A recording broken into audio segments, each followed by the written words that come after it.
Hi tech हो गए, तो क्या हमारी पुलिस, हमारी एजेंसियां इस ओर भी काम कर रही हैं, सक्षम हैं? मनोज जी, हर पुलिस स्टेशन में एक साइबर क्राइम सेल भी है जिसको हम संपर्क कर सकते हैं। दिक्कत यह है कि हम बहुत सारे एक्शंस खुद ही पहले ले लेते हैं, फिर उसका समाधान ढूंढ नहीं पाते क्योंकि हम उस ट्रैप में फंस चुके होते हैं। हम्म। कभी लोक लाज होती है, कभी परिवार की समस्या होती है, कभी अपने आप को एक्सपोज होने का डर होता है, हम्म। और हम फिर वो साइबर सेल पे हम जाके हमें मदद नहीं मांगते हैं। तो पहली गलती ये, आई एम सॉरी टू से, बट पहली गलती इस बात की है कि क्या लड़की वाकई इतनी वल्नरेबल है या होनी चाहिए? क्या हमें अब समय नहीं आ गया कि हमें लड़कियों को भी उतना ही सक्षम बना लेना चाहिए, लड़कों भी को उतना सक्षम बना लेना चाहिए?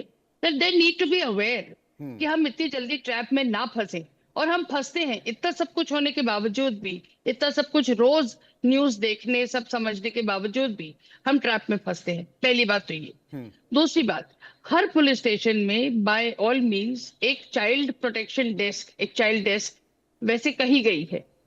बहुत सारे पुलिस स्टेशंस में है, बहुत सारे पुलिस स्टेशंस में वो नहीं है। हम लोगों ने जब एनसीपीसीआर में हम थे तो हमने ये एक आमद करी थी कि क्या हम, जब बच्चों की जो पुलिस होती है, वो बच्चों की पुलिस को हम अलग से आइडेंटिफाई करें। क्या हम उनकी यूनिफॉर्म ही अलग कर सकते हैं so that when they talk to the child, जब वो बच्चों के पास जाएं, उनको पकड़ें और उनके साथ जब व्यवहार करें, तो उनका व्यवहार, उसमें दो महिलाएं भी हो स्क्वाड में, उनका व्यवहार अलग हो, उनका पहरावा अलग हो, तो बच्चे को एक जो पुलिस को देखने का फियर फैक्टर होता है वो हट जाए, और फिर उसके साथ बच्चा थोड़ा सा कंफर्टेबल होकर चर्चा कर सके। तो एक तो ये था। तीसरा, एक मैं आपसे बहुत ही अलग हटके एक बात कर रही हूँ जी। कि हर आंगनवाड़ी वाली जो एक महिला कार्यकर्ता होती है, जो आशा कार्यकर्ता है, जैसे मान लीजिए अंजलि जी ने बताया झारखंड का किस्सा, तो मैं सिर्फ आपको ये बता दूं कि एम्प्लॉयमेंट प्रॉमिस करने के लिए झारखंड, बिहार, बंगाल, उड़ीसा से बहुत सारे लड़कियों को लेकर आया जाता है। एक पूरा का पूरा मैंने एक रेस्क्यू करा था जिसमें मैंने 15 लड़कियां दिल्ली से रेस्क्यू करी थी। Again I am very sorry, पर उसको प्रोटेक्शन था किसी का, उसके बावजूद मुझे पूरा दिन लग गया उस लड़की से ताला तोड़वा के उन 15 लड़कियों को रेस्क्यू करने में। और अंदर जो सामग्री मिली वो मेरे लिए आज दिन तक भुलाए जाने वाली चीज है कि मैं भुला नहीं सकती उसको। खैर, नहीं तो एनीवे, ये बिसाइड द प्रोटेक्शन, पॉइंट। ये कौन व्यक्ति था, प्रोटेक्शन किसका था, क्या वहां मैं तक अब, सिस्टम वो पहुंच क्या है, पाया, वहां तक सिस्टम पहुंच पाया?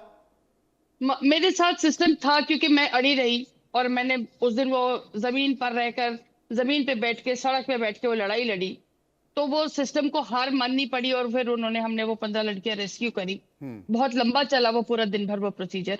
हम्म। तो खैर एनीवे, और मुझे सुकून है इस बात का कि उन लड़कियों को हमने रेस्क्यू करा और हमने उनके घर तक पहुंचाया, हम्म। और थोड़ा सा मैंने पर्सनली इंटरेस्ट लेके करा कि उनके घर तक वो पहुंच जाए। हम्म। तो वो एक, मुझे लगता है कि मेरे लिए एक रात को अच्छी नींद सोने लायक एक विषय रहा।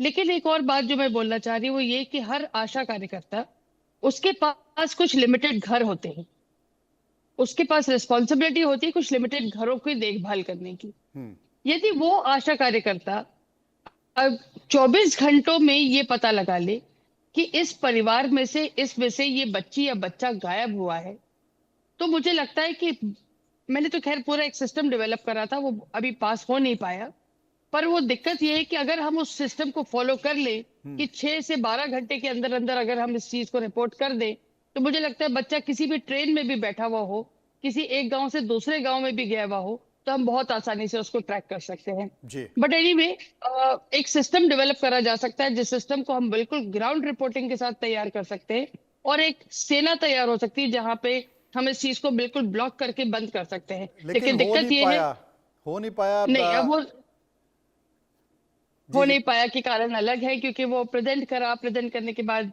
तो जो भी है वो एक टेक्निकल विषय है, जी, लेकिन वो हो जाना चाहिए, और उसको मैं अभी छोड़ नहीं रही हूँ, उसका पीछा कर रही हूँ। वो तो हो हो जाना सकता है कि चाहिए बहुत लेकिन हो जल्दी। नहीं पाया।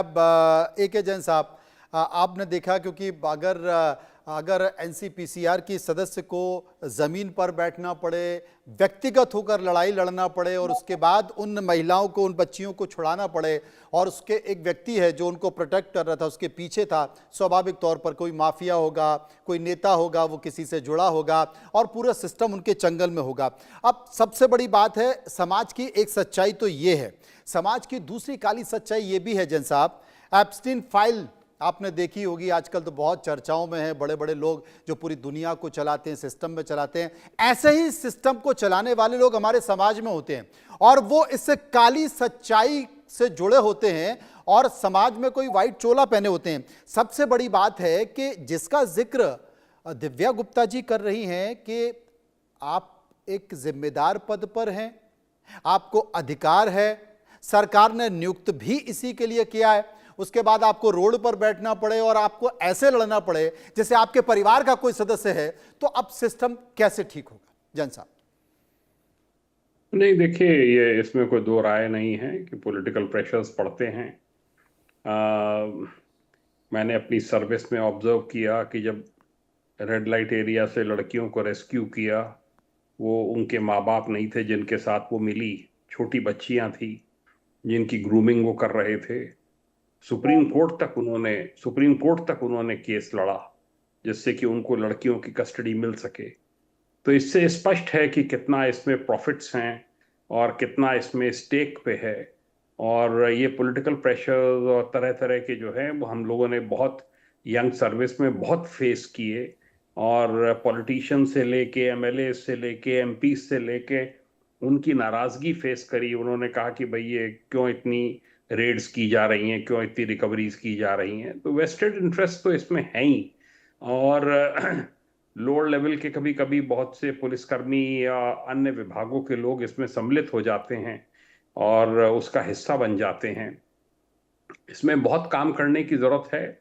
और मेरा जो एक्सपीरियंस है, क्योंकि मैंने स्वयं उन रेड्स को लीड किया, तो उसी के आधार पे मैं आपको बता रहा हूँ कि ये बहुत इसकी इनकी जड़ें बड़ी मजबूत हैं। और बहुत सी ऐसी हमारे यहाँ कास्ट हैं, जैसे बेड़िया वगैरह हैं, जी जी। उनके यहाँ ये बतौर फैमिली प्रोफेशन की तरह है। तो वहाँ पर ये लोग इनको आगे बढ़ाते हैं। तो उस पर भी काम करने की ज़रूरत है। ये राजस्थान है, धौलपुर का क्षेत्र है, आगरा है, आसपास के एरियाज हैं, उसमें काम पुलिस करती भी है। और इसमें और अधिक काम करने की ज़रूरत है। डिपार्टमेंट्स में, वेरियस डिपार्टमेंट्स में इंटर कोऑर्डिनेशन अच्छा होना चाहिए, सब मिलकर कार्य करें तो इस पे अच्छा काम किया जा सकता है।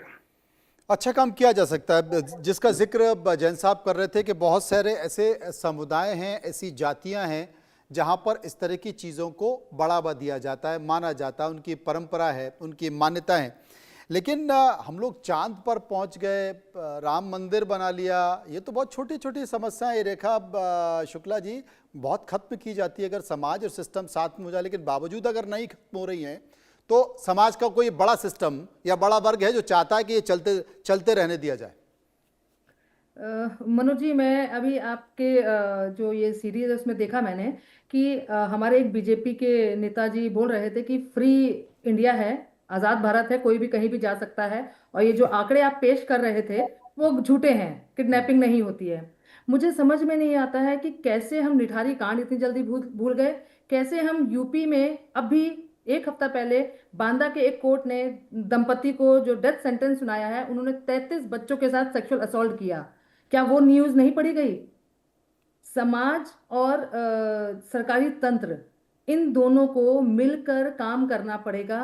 और समाज में ही वो बड़े गिरोह हैं जिनको बैकिंग मिली हुई है कुछ सरकारी तंत्र के लोगों से, चाहे वो हमारे पॉलिटिशियंस हों, चाहे वो हमारे पुलिस तंत्र हो, चाहे वो हमारे सरकार में लोग हों। ये मैं खुल के बोल रही हूँ, मैं खुद सरकारी उसमें बैठी हुई हूँ। और मैं दिव्या जी को तो बधाई देना चाहूंगी कि ये खुद ही लड़ी सरकारी तंत्र में रहते हुए, और सरकारी लोगों से लड़ना आसान नहीं है सर। और ये हम लोगों से बेहतर कौन जानता है कि हम उनके खिलाफ नहीं ज्यादा झंडा उठा के काम कर सकते हैं। लेकिन तब भी कुछ लोग हैं, दिव्या जैसी मैम हैं, मैं खुद भी इस मामले में पुरजोर से कोशिश कर रही हूँ कि जो हमारे गैप्स हैं, जो हमारे लूपहोल्स हैं, उनको कैसे कवर अप किया जाए, कैसे हमारी पुलिस तंत्र को एक्स्ट्रा एफर्ट लेके काम करना पड़ेगा। हमारे पुलिस और हमारे जो नेता लोग हैं उनको थोड़ा पीछे हटना पड़ेगा, उनको सच्चाई से सामना करना पड़ेगा। और समाज के जो कुछ लोग हैं उनको तभी मुंह तोड़ जवाब मिलेगा जब हम सब एक साथ मिलकर ये काम कर पाएंगे। बिल्कुल वरना ये काम पूरा कोई खेल सपना ही है। सूचना तंत्र का है, जिसका जिक्र दिव्या जी कर रही हैं कि आशा वर्कर हैं, अगर वो थोड़ा सा एक्टिव हो जाए, वो बता दें कि कौन कब गायब हुआ, क्योंकि ज्यादातर तो अब वो बीच की कड़ी खत्म हो गई है। पहले ये सुदूर ग्रामीण इलाकों में ऐसा देखा जाता था, अब तो शहरों से बड़ी संख्या में लोग गायब हो रहे हैं, बच्चे गायब हो रहे हैं। हो सकता है कि उनकी मानसिकता के पीछे सोशल मीडिया हो, उनकी मानसिकता के पीछे अति महत्वाकांक्षा हो, लेकिन अब शहर और गांव का वो गैप नहीं रह गया है। लेकिन समझे कौन? क्या वाकई कोऑर्डिनेशन का अभाव है दिव्या जी? आप ऐसा महसूस कर रहे हैं? संसाधनों की कमी तो है ना, तो वो स्टाफ एनसीपीसीआर के पास है, पुलिस में भी स्टाफ की कमी है, आए दिन उनके पास इतना ज़्यादा काम है, इतने ओवरलोडेड हैं, ऊपर से वीआईपी की सुरक्षा है, उनकी ड्यूटी बजाना है, वो कमी है। लेकिन क्या कोऑर्डिनेशन का अभाव है आशा वर्कर से लेकर पुलिस तक और एनसीपीसीआर तक या बाकी और एजेंसी तक? Manoj ji, I think it is just the mindset, इससे ज्यादा और कुछ नहीं। उसी तंत्र में बहुत अच्छा सुचारू काम हो सकता है, सिर्फ थोड़ा सा एक पॉलिसी को रीडिफाइन और रिविजिट करने की आवश्यकता है, उतने में हमारा काम हो जाएगा, कोई बहुत बड़ी बात नहीं है। सिर्फ इतना करना है कि उनके थोड़े से रोल्स को हमको और डिफाइन करना है और उसको अच्छे सुचारू ढंग से एक पिरोना है उस तंत्र को, और उसमें हमारा काम क्योंकि हम अब इस डिबेट में बैठे हैं, हम चिंता कर रहे हैं, तो मुझे लगता है कि इतना बहुत कोई अक्षम नहीं है हम लोग, हम कर सकते हैं। जैसा कि रेखा जी ने कहा कि हाँ, सरकारों का, पॉलिटिशियंस का एक नेक्सस होता है। मैं जिक्र नहीं करना चाहती थी कि वो दिल्ली मैंने जब रेस्क्यू करा तो पॉलिटिकल पार्टी कौन सी थी, इसलिए मैं उस चीज को अवॉइड करना चाह रही थी, जी। क्योंकि ये विषय अब पॉलिटिक्स से हटकर मुझे लगता है सामाजिक ज्यादा है। जैसा कि जैन साहब ने, सर ने बताया कि कुछ ऐसी जातियां हैं, प्रजातियां हैं, आपको जानकर आश्चर्य होगा कि वो भी मैंने एनकाउंटर करा, जहां मुझे पता चला कि उसने बोला कि मेरे यहाँ, आश्चर्यजनक है कि मेरे यहाँ बेटी पैदा हुई है तो खुशी की बात है, क्योंकि मैं उसको धंधे पे लगा सकूंगा। तो ये भी एक सच मैंने देखा। बेटा पैदा हुआ तो उसने बोला निकम्मा है, मेरे किस काम आएगा। तो कभी कभी आप समाज में जब जाते हैं और इस तरह की बातें जब देखते हैं तो बहुत आघात लगता है, और फिर उसके बाद समझ में आता है कि हम कितने विचित्र समाज के साथ काम कर रहे हैं, और उस सारे समाज को एजुकेट करना, ऊपर तक लेकर आना, उनको ये समझाना कि आप किस जगह अपनी बेटियों को धकेल रहे हैं, ये एक बहुत बड़ी चुनौती है। तो भारत बहुत ही विविधतापूर्ण एक देश है, जहां पर हमारे समक्ष बहुत सारी चुनौतियां हैं, लेकिन बहुत अच्छी बात यह है कि हम इस पर अब गंभीरता से विचार कर रहे हैं। विचार होगा तो निष्कर्ष पर हम जितनी जल्दी हो सकेगा पहुंचेंगे। जैन साहब, मुझे लगता है कि हमारा जो शिक्षा का व्यवस्था है, हमारा एजुकेशन सिस्टम है, उसमें भी बहुत व्यापक बदलाव की ज़रूरत है, क्योंकि आज के परिवेश में सोशल मीडिया आ गया है। आज के परिवेश में तमाम ऐसे खतरे जो हमें सामने दिखाई दे रहे हैं, और बच्चे इन्वॉल्व हैं, क्योंकि आजकल तो बच्चे समय से ज़्यादा सब कुछ सीख ले रहे हैं, आपको सिखाने की उन्हें ज़रूरत ही नहीं है। तो क्या हमारे एजुकेशन सिस्टम में सोशल मीडिया के खतरे, उसके फायदे, समाज में जो आजकल का घटनाक्रम, लोगों को पहचानने की चीज़ें, ये भी शामिल करने की ज़रूरत है? मुझे लगता है इससे पहले कि वो दुनिया के उस पड़ाव पे पहुँचे, उनको सतर्क रहना। पुराने के ज़माने में लोग छुपाना चाहते थे, अरे क्यों बताया जाए, मत बताओ, लेकिन अब तो चाइल्ड एजुकेशन, सेक्स एजुकेशन, तो मुझे लगता है कि आने वाले खतरों में एक शिक्षा ऐसा है जहाँ पर एक पीरियड कम से कम ऐसा हो कि वहाँ पर इन चीज़ों के बारे में उनको आभास हो, वो समझ सकें कि सही क्या है, गलत क्या है, लोग कैसे हो सकते हैं और कैसे होने चाहिए। आपका कहना सही है, पर जो बहुत से बच्चे गायब होते हैं उसमें से बहुत से अशिक्षित भी होते हैं।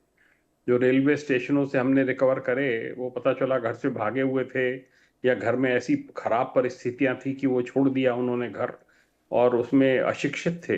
पर मैंने देखा कि वो बच्चे जो हैं, उनमें इंटेलिजेंस में कोई कमी नहीं थी, और वो जब उनको पढ़ाया गया और उनको कोशिश करी गई, उनको कंप्यूटर के कोर्सेज कराए गए, जिससे कि वो आगे चलकर कोई अपना आजीविका कमा सकें, तो उन्होंने बड़ा अच्छा किया। मैं जीआरपी में था, यूपी में हेड था, तो उस समय मैंने इस एक्सपेरिमेंट को किया, तो उसके बड़े अच्छे नतीजे निकलकर सामने आए और बड़े चौंकाने वाले थे। कुछ संस्थाएं हैं इंडिया में, किरण बेदी जी की है, वो इसकी फंडिंग करती हैं, और उसमें बच्चों को इनको रेस्क्यू करके और इनको पढ़ाया जाता है, कंप्यूटर के कोर्सेज चलाए जाते हैं। तो हर किसी को इसमें सोचने की आवश्यकता है, हर किसी को इसमें अपना कंट्रीब्यूट करने की आवश्यकता है। अगर करेंगे तो उसके अच्छे नतीजे होंगे। पढ़ाई से तो फर्क पड़ता ही है। जी। जब बच्चा पढ़ता है, उसको बताया जाता